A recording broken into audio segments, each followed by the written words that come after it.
Yeah, so our topic today is new capabilities in new style data sources. I'll give a little bit more context on this as we get into it, but the short version is we've just released version 013 of Great Expectations.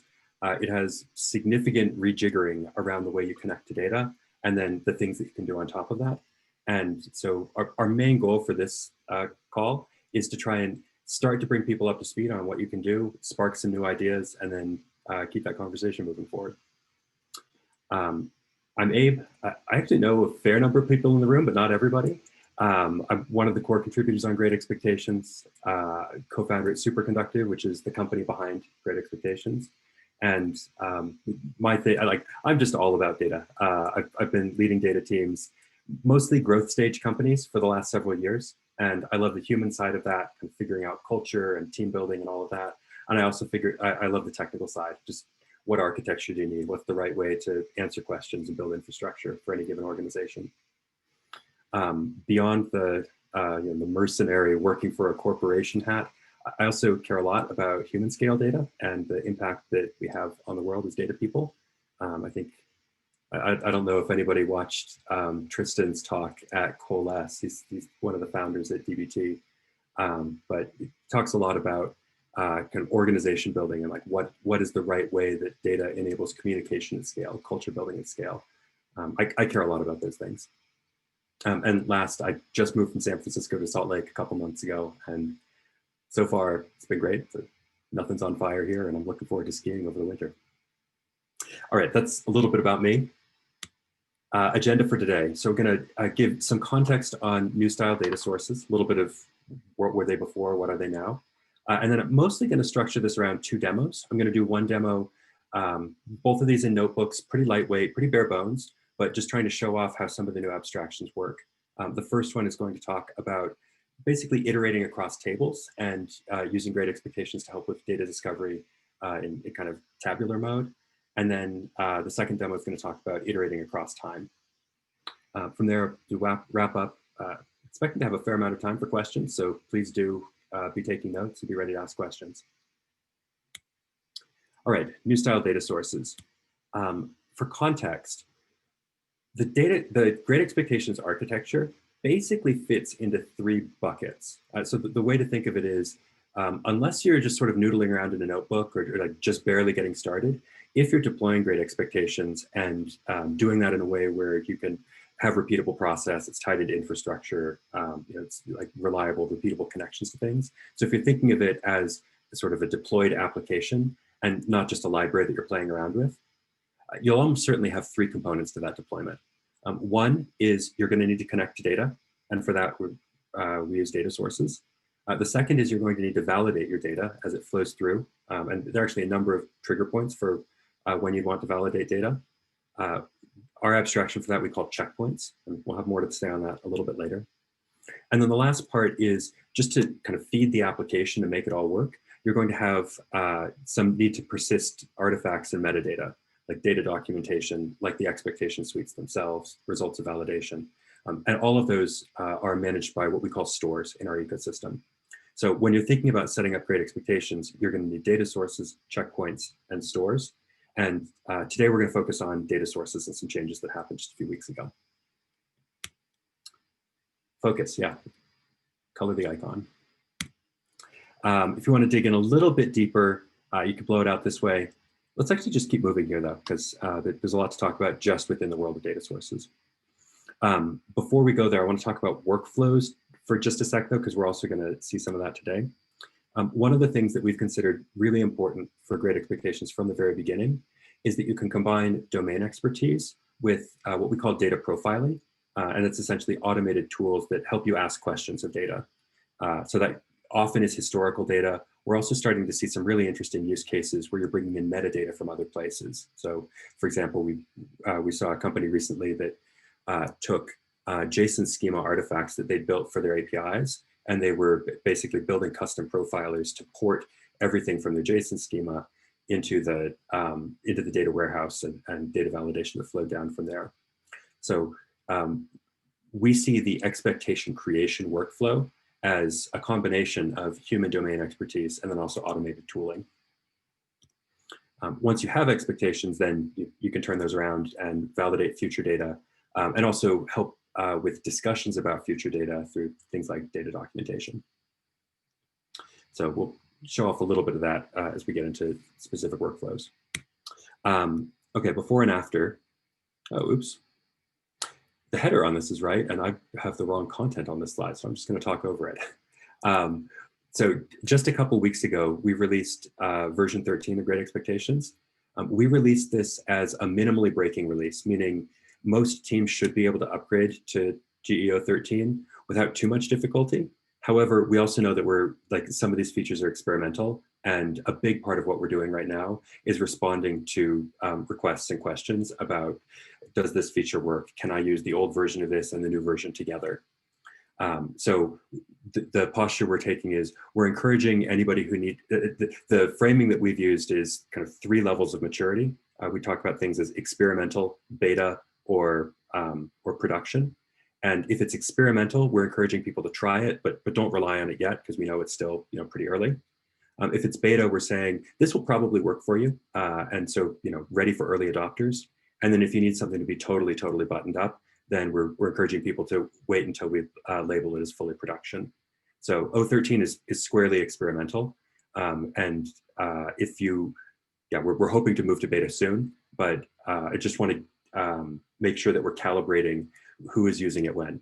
Of course, if you don't want to use O13, it's pretty easy to pin your version and just continue to use one of the O12 versions of Great Expectations. All right, let me pause there actually and ask if there are any questions up to that point, because next we're going to go into demos.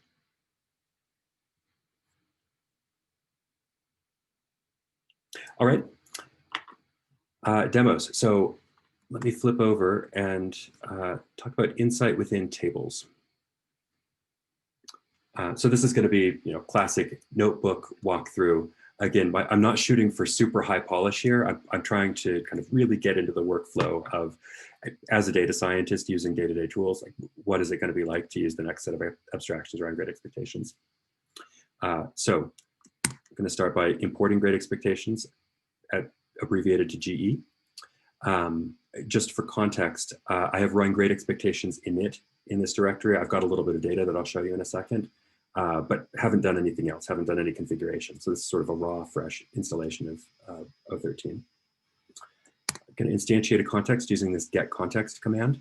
There are a number of different ways you can instantiate a data context. We're encouraging people to use this one because essentially it will make it so that you do not need to be too tightly tied to any one version of the data context, and you could have code that moves fluidly between different versions if you want to.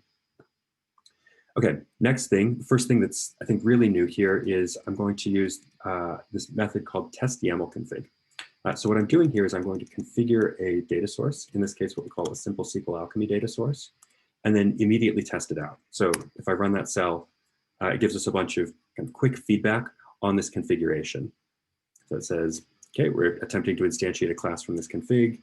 It's introspecting and saying, okay, since you're calling it a simple SQL Alchemy data source, I assume you want a data source. Okay, we've successfully instantiated that. And now within that, we're going to have an execution engine, which I'll come back and talk to you about a little bit more, and then a data connector, or actually multiple data connectors, or multiple data connectors are possible, I should say. Let me kind of show by doing, and then we'll come back and fiddle around with this a little bit more in a second. I'm now going to go back to the context and say, okay, let's list data asset names.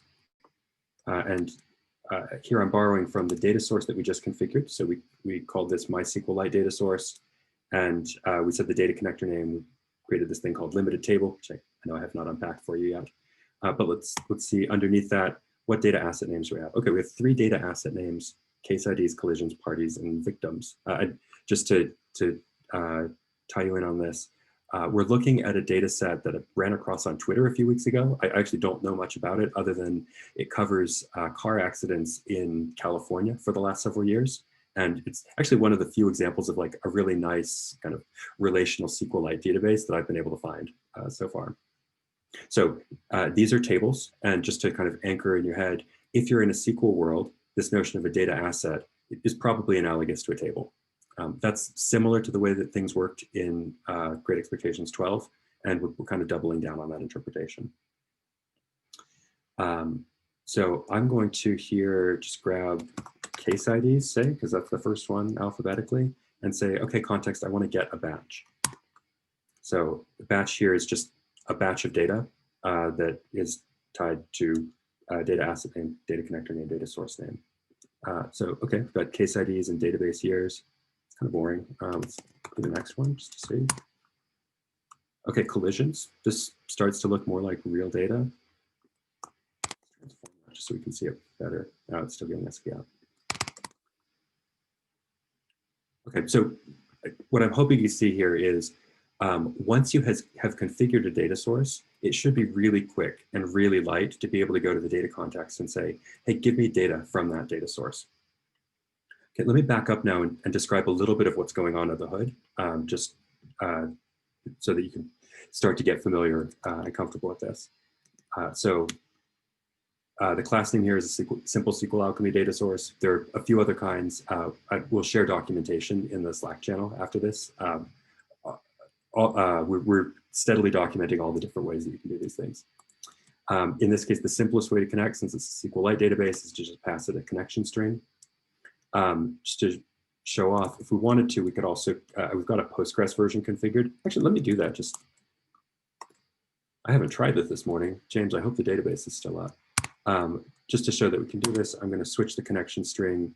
Here, I'm using a connection string that's stored in my credentials. It's got this format. So if you want to connect to something a little bit more real than SQLite, this is how you could do that. Okay, and you're seeing, again, it connected. You saw a little bit more lag this time because it's actually hitting a remote database, and similar output.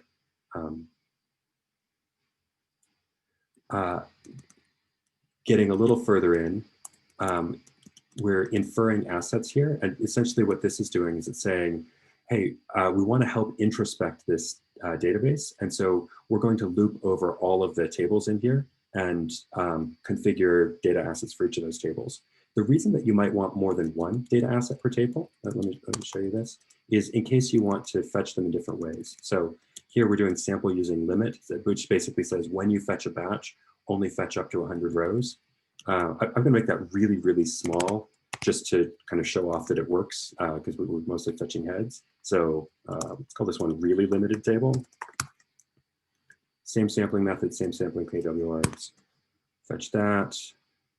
Okay, again, pausing because we're hitting real database.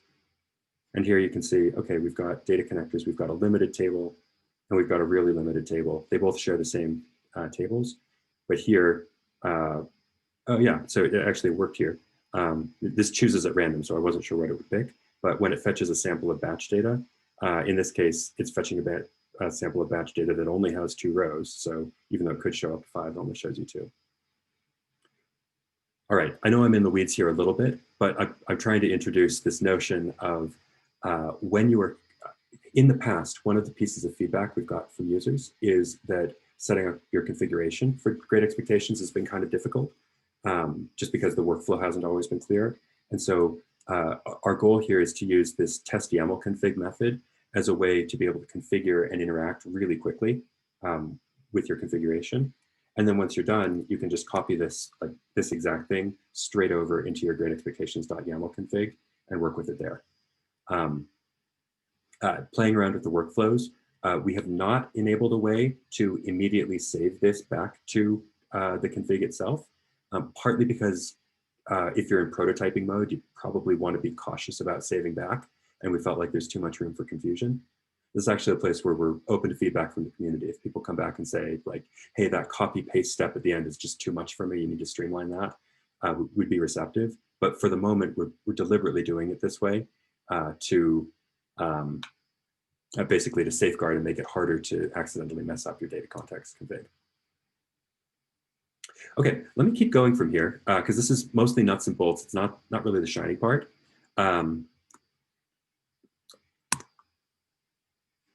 So we can continue to fetch batches. Let's open up a few other things. So I'm going to import a basic dataset profiler. If you've used Great Expectations in the past, this has existed for quite a while. We also consider this experimental, and spoiler, the next thing that we're going to spend a bunch of effort on is improving profilers and making them a lot more flexible. One of the main reasons that we've focused on these improvements is to open that up. So we're going to play with profilers, and then I'm bringing in two utility methods, and I'm not even going to explain them because as soon as you see them, you'll understand what they do. So we import some stuff, we instantiate a profiler, and then we say, okay, I'm going to profile that batch that we pulled a second ago. This thing has 74 columns. Oh, you know what? Let me stop this actually, because it's kind of slow on Postgres. So I'm just going to go back, take advantage of the fact that it's really easy to configure a data source now. So we're going to switch our host for that. And yeah, let's just replay these steps. Okay, and I mean, the other one would run in a few minutes, and this one should run in seconds. There we go. Okay, so this profiler returns expectations and validations. If you've been in the GE ecosystem, you've probably seen expectations as JSON objects, probably also seen validation results as JSON objects. We want to start encouraging people to treat JSON as storage. And if you're going to be interacting with these things, start using the renderers more heavily. So these two convenience methods that we have here are both about just rendering in a notebook or to another target if you want, what those expectations look like or what those validation results look like. This is a very open-ended profile. It's not actually imposing a lot of rules or a lot of expectations here. It's mostly setting up a framework where you can plug in your own parameters. Okay, continuing on, I'm going to do the same thing, and now I'm just going to kind of put it in a loop. So we're now going to take data asset names, which we listed a minute ago, iterate over those, and for each of them, we're going to get a batch. We're going to display the head of that batch, and then do the same thing here. We're going to profile it, and then save the expectations and validations from that. So this is database introspection, great expectation style. It is walking over all the tables in the database and profiling all of them. The profiler is not super smart, but the capability is there. Okay, and then last step, just to kind of close out this demo, I'm going to take one table, let's see, case IDs. Well, let's do the boring table first and then switch. So table name, case IDs, and here we're just going to iterate over columns and show expectations for each of those columns. So again, don't hang your hat on the substance of these expectations because the profiler is it's still not that smart. But if you want a quick way to go through and scaffold expectations for a whole database, this is the way to do it. What was the other one? It was collisions. So I'm going to pick one I haven't looked at before, victims. I'm curious about that table. So there's a victims table, ID, case ID, party number, victim role. So again, the capability we're trying to show off here is between introspection from the data source and then profilers to be able to walk over, to iterate over different assets. We're trying to make it much faster and easier to scale up your kind of data discovery, data cataloging to a lot of data assets. Okay, let me come back to slides.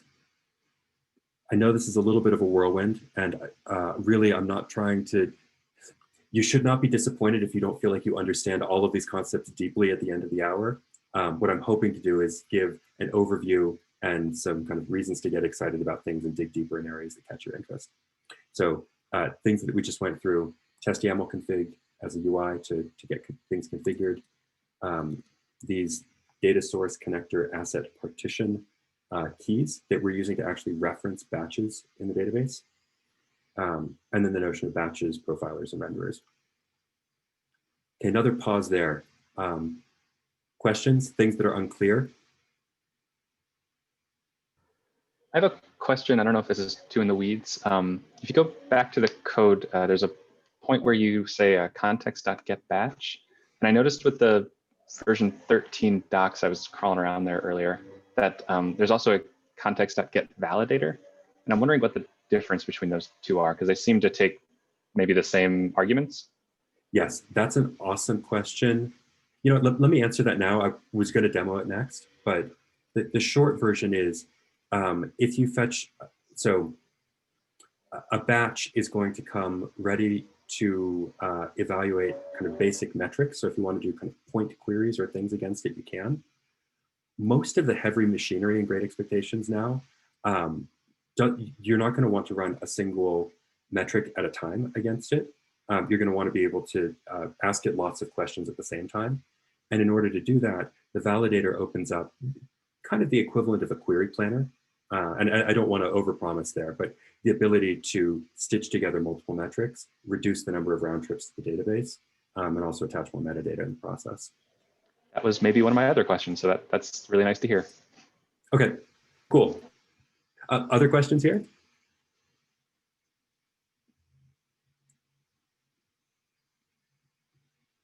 Cool. I will keep moving. We have another demo. Like I said, for those who joined late, we are showing off some of the new capabilities in Great Expectations version 13, primarily focused on data sources. This last one was about iterating across tables. The next one is about iterating across time. We're going to use some of the same capabilities and also go just a little bit deeper on some of the abstractions that we didn't show in the first one. So switch over here. I'm really excited about this. I found this Dickens data set a couple years ago and have just been itching for an excuse to trot it out. This time around, we're going to be configuring a data source. Instead of configuring from SQL, we're going to be looking at files on a data system. And this isn't anything super complicated. Let me just show you the directory tree. So we've got these Dickens research data files. This is pulled from the British Library, and it's not Dickens writing himself. He, by and large, stopped writing when he died, but everybody who's writing about Dickens afterwards, it turns out that like his citation graph just keeps growing and growing and growing. It's actually kind of a problem for us because we sometimes compete with him for SEO, and he's tough competition. Okay, so we're going to do exactly the same dev loop you saw before. We're going to do test YAML config. This time the class name is a little different. Instead of a simple SQL Alchemy data source, it's just a generic data source. Our execution engine is pandas. Let me pause here and explain. There are 3 execution engines in Great Expectations. One is pandas, one is Spark, the other is SQL. And the question that we're answering when you ask what's an execution engine, it's where will the compute actually be executed? Like what's the compute layer that's actually executing your expectations and all the other things around them. So in this case, we're going to use pandas for that. And we're going to configure data connectors here, kind of like you saw before, but a little bit more explicit because in the database world, we can rely on database introspection to tell us where all the tables are. Here, it requires a little bit more explicit configuration. Okay, I'm going to run that and show the results. So first, we've got available data asset names in 2 categories. One is this default group. This is my mistake. I was supposed to comment this out. Let me comment that out because it will make for a slightly less confusing story. Okay, so first, we have this default data asset. And what it's looking for is files that match this grouped regex pattern. So any wildcard followed by .csv. And we're going to call that whole thing a file name. Makes sense, right? It's a file name. So when you turn that loose in this directory, it finds 184 examples of it that all look like this. If I were to go in, see if I can mess this up cleverly.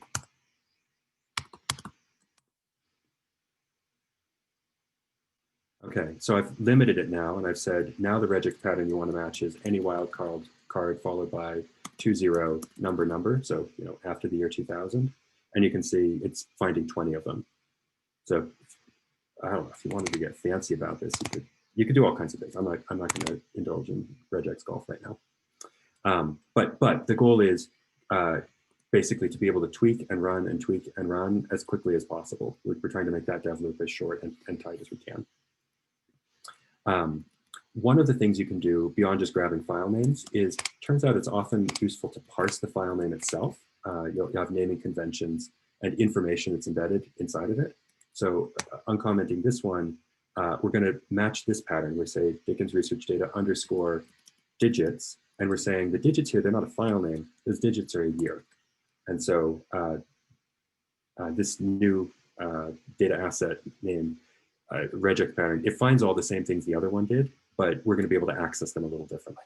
Let me show you that. So here, Ryan, you asked about validators. So I'm going to use a validator here, and I'll show you a couple things that you can do in a validator that would be complicated to do in a batch. But for starters, we'll just call out, we're going to fetch this data source we just configured, my data connector, and we're going to use the default, so the grouping up here that grabs the whole file name. And so because we're doing that, we need to fetch the whole file name. Because this is a validator and it's kind of ready to go, we're also going to say, let's configure expectations at the same time, and it'll kind of bind an expectation suite to that batch, so it'll be all ready for interactive validation. So run that, and then we'll just grab the head, and okay, great, we fetched some data, it works. Here's the same thing, but a little bit different. Instead of the default data asset, we're going to do the Dickens research data that was slightly more tightly configured, and we're going to pass it a year. And when we run that, it'll fetch that. So I'm going to be interested to see how the community uses this. You will have the option to either say, file names are great, just grab the whole thing, or to say, hey, I've got a specific naming convention, those names are meaningful and interesting, I want to fetch those. One thing to call out now is one of the important properties of batches in the system is they should be sortable. And if you want them to be sortable by a random hash or something, like it doesn't have to be meaningful. But in most cases, what we're finding is people want to be able to access slices of data that have some meaningful concept of order. Often the order is timed, like years or months. Sometimes it's the order in which you perform some experiment or some kind of workbench concern. But being able to sort things and put them in the right order turns out to be really helpful a lot of times. And one of the things that we're trying to support by being able to introspect naming conventions is if you have a naming convention that sorts, but it doesn't sort alphanumerically, you should still be able to support that, and Great Expectations should know about it so that it can work with you in terms of fetching things in the right order or iterating in order. Okay, that's a little abstract. We'll actually see a demonstration of it in a minute.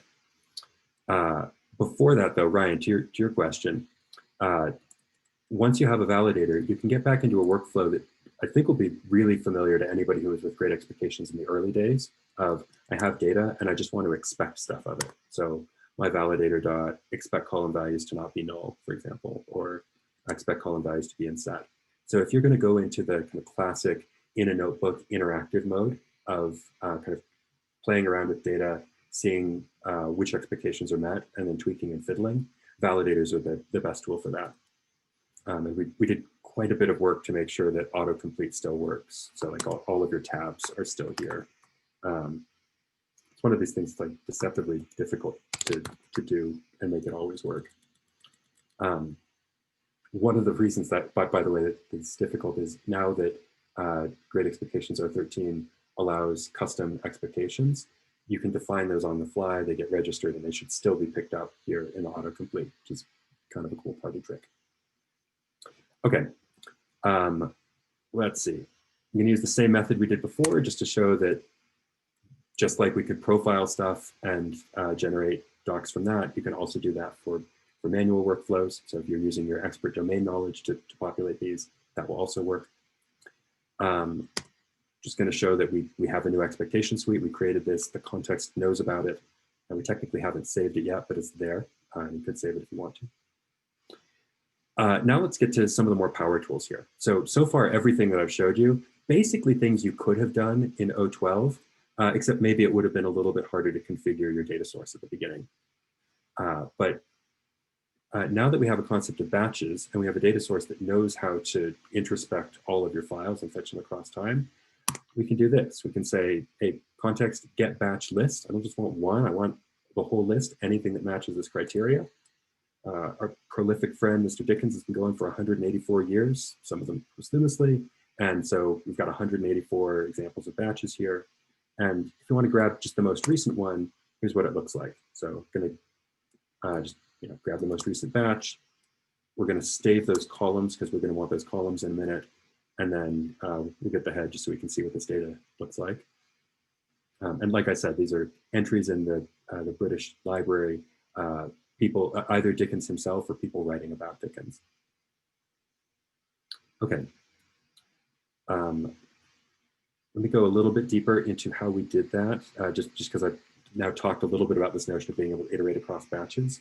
The key there is a thing called a batch definition, which is basically the API that Datasources use to fetch a uniquely identified batch given a config. So the idea is once you have a config, then a batch definition will uniquely identify a specific chunk of data that you want to fetch. And the guarantee that we're trying to enforce, we alone can't enforce it, but if your underlying data system cooperates, then you can, is what we're calling best effort replication, meaning if you use this batch definition to fetch data now and fetch it again in the future, as long as the bits on disk haven't changed, as long as that's immutable data or not being edited, you will get the same data back. And that ability to kind of have reproducibility, not just in the validation and expectations, but reproducibility in the fetching of data is a capability that we see as increasingly important for a lot of teams. Okay, I'm going to import some stuff, basically the same stuff we imported before. And I'm going to use the same data profiler to profile this batch. This one's a little bigger, so it takes a couple seconds. I'm going to queue up an expectation suite, and then, okay, our first column is name. So here's what I'm going to do next. I'm going to show you 3 different modes, and these are kind of vocabulary words that we want to deliberately introduce to the community because we see them as being pretty useful, not just for running code, but like they're conceptually useful. We found that as we've developed a language for this, we've been able to talk about and work with data differently. So first, I'm going to run what we call prescriptive rendering. So this is rendering that takes expectations and says, what should the data do? And again, these are based on a data profiler that's not yet super smart. So the data should have any number of unique values. It's not super prescriptive, but at least the direction of the language says this is what should be. This is what you should expect. The next one is what I call descriptive. It's saying, what is the nature of the data now, regardless of any expectation? So just show me what you've got. Oh, we got a bug here. We'll patch that soon. Third one is what we're calling diagnostic. And diagnostic says, given data and some set of expectations, does the data match? What is the diff between what occurs in reality and what we are expecting? And so this is a diagnostic presentation. Now, it's based on the same expectations you saw before. So, may have any number of unique values. There were 10. Great, check that box. It's not a super hard validation to pass. But conceptually, this notion of prescriptive, descriptive, and diagnostic, we're finding those to be really useful tools, really useful modes for discussion. And we're going to start building those in to a lot of the tooling in Great Expectations. Okay, keeping going. Let's, just to show that we can, let's loop over columns and show the descriptive version of each of these. So if you wanted to do a data catalog and just quickly populate it, this is what you do. And I think most people have probably seen the demo of this in the previous versions of Great Expectations. I don't think we've ever really emphasized that you can now do this in notebooks, but you can. And we really think about these pieces of documentation as very modular. We want people to put them all kinds of places wherever it's useful. Okay, scroll through. Wow, we actually built a whole lot of data documentation with one little for loop. Okay, last piece here. I am going to go through and iterate over 70 years of data. And for each of these, what I'm going to do is get a validator and then validate the results. So we're using the same expectation suite that we created from our profile a minute ago. We're just going to iterate across batches. So remember, the promise here was we're going to iterate over time. We're going to iterate here over 70 years with Charles Dickens. Okay, and because this is all pandas, it's going to go pretty fast, but not instantaneously. Some of these files are a few megs, got a lot of columns. The validation, actually, I should have looked. I think it contains something like 200 expectations. So there's not a massive amount of compute going in here, but not a trivial amount either. While it's running, let me say, on the team internally, we're starting to think very much in terms of questions. So basically thinking of profilers as ways of systematically asking groups of questions together. And if you iterate over batches, you're now taking the same questions and iterating those. So in a lot of ways, you can think of these capabilities that I'm showing you as a kind of workhorse machinery for scaling up the asking of questions, which is an awful lot of what we do as data people. Okay, scrolling through, got just a few more years. 2018, 2019, and that's it. Okay, last thing I'm going to do is just another for loop. This is the kind of thing that we'll probably put in a convenience method really soon. If you like it and you want to put in a convenience method and share back to the repo, we're hoping people will come up with a bunch of things like this. What I'm going to do is I'm going to iterate over all of those validation results. So basically iterate over years. Within that, I'm going to iterate over expectations. And just to kind of make this tidy, I'm going to fetch all of the ones for the column, or for the expectation, expect column values to not be null. It's one of the oldies but goodies in our ecosystem. Going to put those into a series and then turn that into a data frame and then show the head of the data frame. So column name, percent null, and then X is time. I've been a little bit lazy here. I probably should have gone and actually got, since we have the capability to fetch the year from the batch definition, I probably should have got that, but I'll be lazy for now. Gonna fetch just good old matplotlib. This is me making the figure bigger so that we can show time series stretched out nicely. That's all of our columns. And here's a graph. So taking this country of publication, if you look at that across time, this is the percent of null values in country of publication across time. And you can see 70 years ago, it used to be null quite a bit. And then it looks like somebody did some kind of a data quality effort at the British Library. And since then, with occasional blips, this data has been almost entirely populated.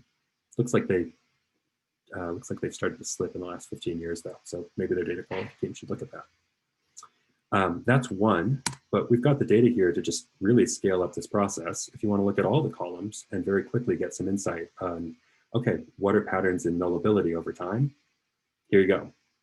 So roll, this basically was not used until the last 10 years, and then there was some initiative, and now it's being used very heavily. Some of these are never null, so, or do I have that right backwards? Let's see, 0%. Yeah, so some of these are never null. And so on. So I don't actually know enough about library cataloging and this specific data to draw any inferences from it, but I have worked with a lot of data sets where asking this kind of question and being able to say, across columns, across tables, across time, what's going on here? I want a quick view. That kind of capability is super valuable. And the direction we're going with the project is to be able to help with that data discovery and help with the upfront work of just asking questions and figuring out what's going on. But then, unlike basically any other tool out there, to be able to immediately turn around and say, okay, these patterns that we've seen in the past, I don't just want documentation of that, I want expectations. I want those to flow directly into my test system. So what I've seen in historical data plus domain expertise can become expectations that guard everything that we do in the future. So that's the second demo. Let me come back over and just quickly highlight some new things that we saw. So we talked about validators, although Ryan, you got us into these a little early. We talked about expectation suites and validation results. These are basically, the punchline here is these work more or less the same way they did before. We've gone to some effort to make sure they're backwards compatible, but in some cases they have new capabilities. We have this notion of descriptive, prescriptive, and diagnostic renderers.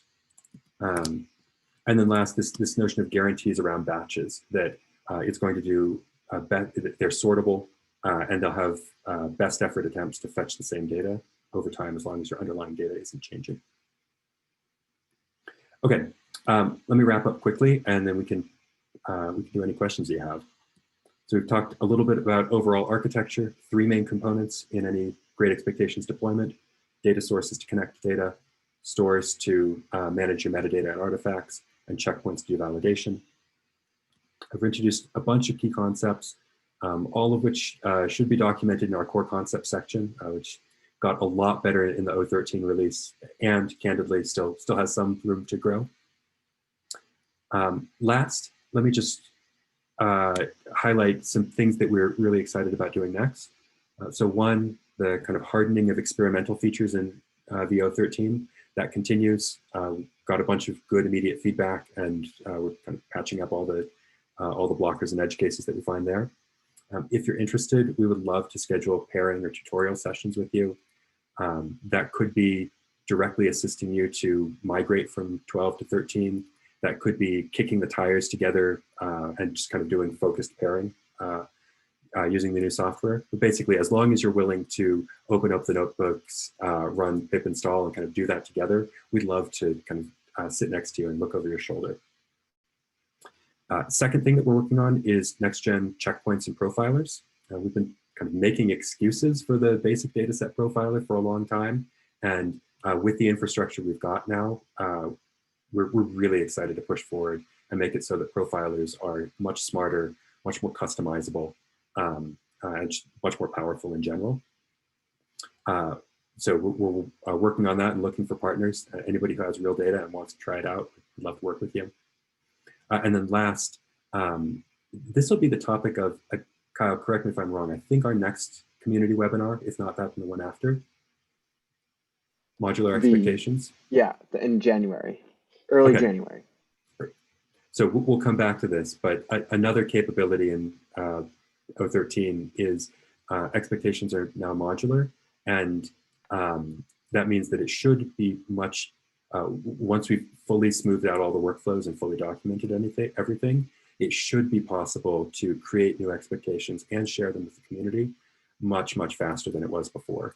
And when I say create and share, I mean the whole kit and caboodle, like the expectation logic in all of the different backends, if you choose to develop it, the renderers, the fitting into profilers, all of those things. And we've architected this in such a way that it should be modular and pluggable, and it should go much faster to develop them.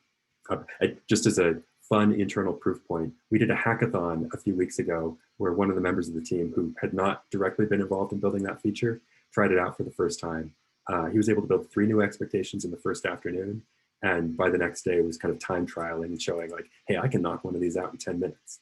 So our hope there is that this can really open up scope for community contributions and make it easy for anybody who wants to contribute expectations and fit those into the ecosystem to do so. All right. I've been talking for 50 minutes. I'd love to hear any other questions, any other feedback you got.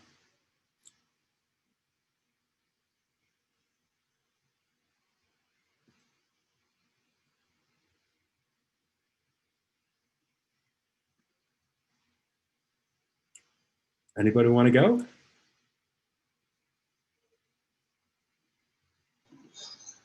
I suppose I have another sort of general question that doesn't really touch on the things we were talking about. I implemented a custom expectation in version 12 land. And I noticed only belatedly that I set it as kind of a table expectation. It's parameterized with a few different fields. And I noticed that I wanted to be able to have multiple iterations of that, or multiple parameterized versions of that expectation within the same batch, and they were kind of overriding each other. So a batch would only kind of validate the last one that I registered. And I was wondering if I'm thinking about this the wrong way, or if there's some way to kind of add a whole bunch of the same kind of parameterized, the same kind of expectation parameterized in different ways. That's not kind of specific to just a single column, which seems to be the more sort of structured workflow. Yes. Cool. Do you mind sharing, like, can you share what the expectation is, just out of curiosity? Yeah, we have a table that has a whole bunch of kind of aggregated data, and we want to let people query different fields and kind of statistics about those fields. So you might have a name and you want to see how often it's, or a name and, I don't know, type, let's say, and then some statistics about some kind of dimensions around that. Got it. Okay, that's really interesting. James, maybe you want to go into this a little deeper in a sec, but the use case you're describing of expectations that are similar and could override each other, but you probably don't want to. We see a bunch of variations on that. I think the most common one is probably where you want kind of looser expectations for warnings and tighter expectations for failures. So you kind of want a notification if something is somewhat off, but you don't want to halt the pipeline. But if it's really off, you want to stop the pipeline. I think that's similar in spirit to what you're describing. Sure, yeah. Yeah. James, you want to, I don't know how deep you want to go on the mechanics and quarks and all that, but. Absolutely. So one of the actual most significant changes to the way that the expectations work in the new framework is that the custom expectations that you author, instead of just being a single function inside of the dataset class, can be full classes. And there are actually several entry points that are available along the process of validation, including the ability to specify what it is that basically makes each instance of the expectation unique. So you can have a lot more control over when to overwrite the previous expectation. Nice. All right. Yeah, I think you flagged that the documentation is still very incomplete, and so of course I'd love to work with you on making sure that it's clearer how to do that. But yeah, very much we're on the same page in terms of improving that aspect of the design. That's nice. I'm going to go out on a limb. If you wanted to pair on migrating that to the new system, I bet James would take time with you, or somebody else on the team. That's a workflow that we know there's going to be a bunch of. Yeah, nice, awesome. Thanks. Cool. Well, if anybody else has questions, speak now. If not, thank you for participating. We're, like I said, really excited about this. This release is one of those kind of refactor releases where there's a lot going on under the hood. And over the next few months, our plan is to just kind of keep advertising capabilities, keep fleshing out docs.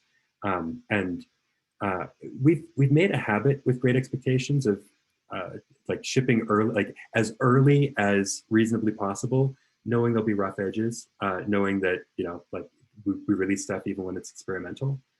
Part of our explicit goal there is to invite other people into the creative process and to get feedback early. I mean, since the early days, one of Great Expectations' real superpowers as a community has just been all of the people who've chimed in and helped steer the project. So, we're doing it again. This last release is, I think, the biggest refactor we've ever done, and so we're at a moment where we're even more than usually excited for feedback and constructive criticism and contribution in any way that you choose to bring it. So thanks for joining today. Kyle, back to you. Yeah, thanks everyone for coming. I'll make sure to publish the recording and send it out to everyone who joined. So yeah, so thanks, and see everyone next time. Bye. Thanks, everybody. Yep. Happy holidays. Thank you. Bye.